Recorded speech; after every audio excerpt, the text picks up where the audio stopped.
TitleMatchNetwork.com. You went on like a couple of TV shows at the time and buried Pat Patterson.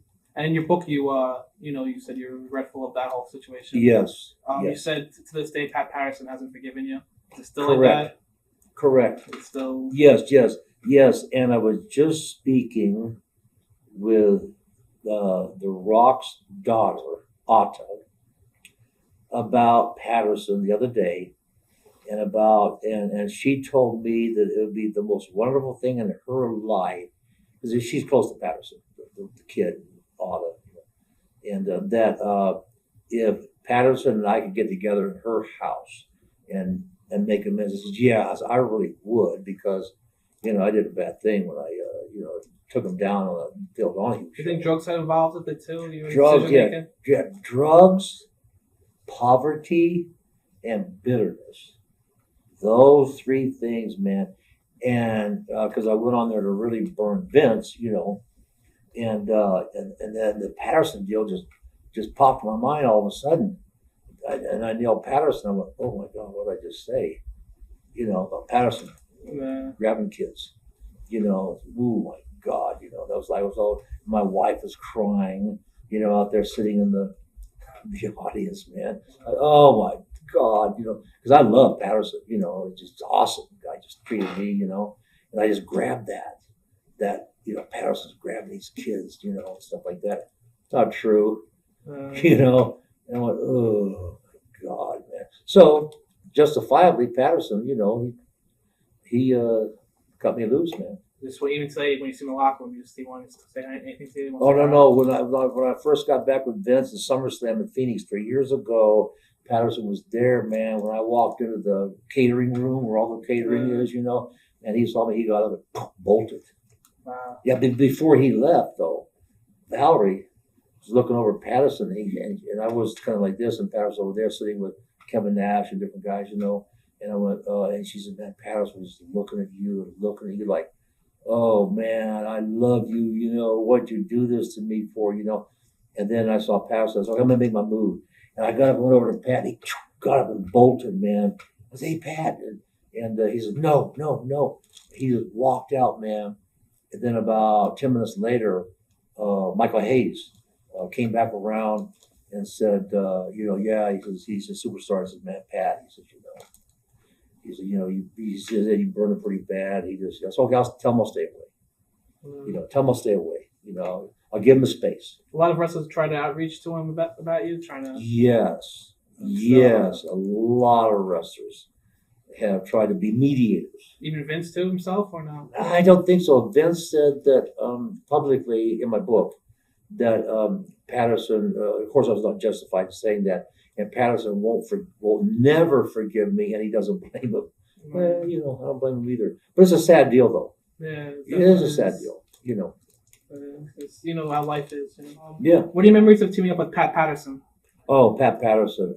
He was so proficient at being a heel. Pat Patterson versus Ray Stevens was like magic, man. Those guys had it. They were so synchronized, and so it was like magic watching these people wrestle. Pat Patterson was a perfect heel. The timing was what impressed me, was the timing of everything he did. And of course I learned everything about being a heel from Pat Patterson. And so he was an exceptional heel. Right. You've said your match in the past with Patterson against Stevens and Maya View was a turning point for you. Why do you say that? Oh yes, because they took me from being still relatively pretty green to a higher level of wrestling.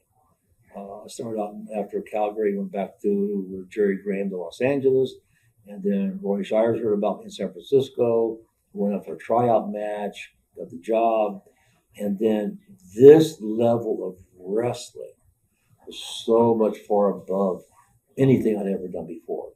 But it was truly a university of wrestling. They were so good.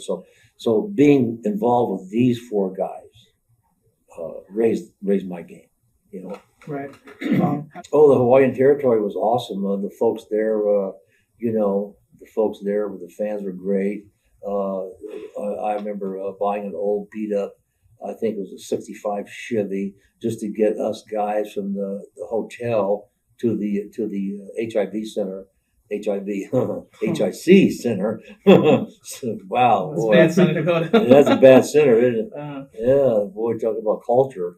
And so we all piled in this old beat up Chevy, and Lonnie Main slammed Brutus, the big guy who played kind of goofy Brutus, on top of the old Chevy. It was rotted out carpet and big holes in the floorboard, and so all of us just jumped in that all the time, went back and forth, and it was cool. It was cool. I enjoyed it, but I did get a bit claustrophobic living on an island.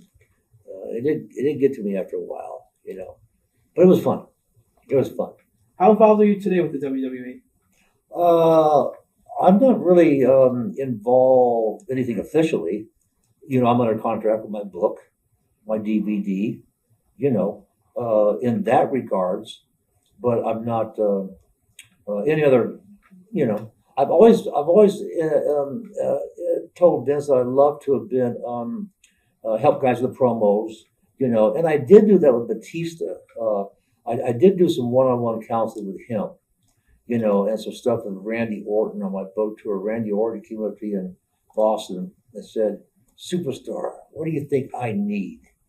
And he was a babyface at the time. I said, "You need to be a heel." Yeah, that's what you need. He said, "Thank you, superstar. Thank you." I said, "Yeah, because your deal here, that cocky little look." I said, "That's a heel deal. And your pretty body, and you've got the arrogant." I said, "You need to be a heel." Now it's top heel. Top heel. Right. Yeah. You mentioned like giving advice to Batista and Randy Orton. Do you think you could be a good WWE agent, and would you be interested in doing with your health and having to travel? Oh, not with my health. No, not with my health. It'd be impossible. too much. It'd be impossible. Yeah. And I wouldn't want to travel either. Yeah. Because I'm an artist. I'm very involved in my artwork, Southwest art, paintings, Indians, stuff like that. TitleMatchNetwork.com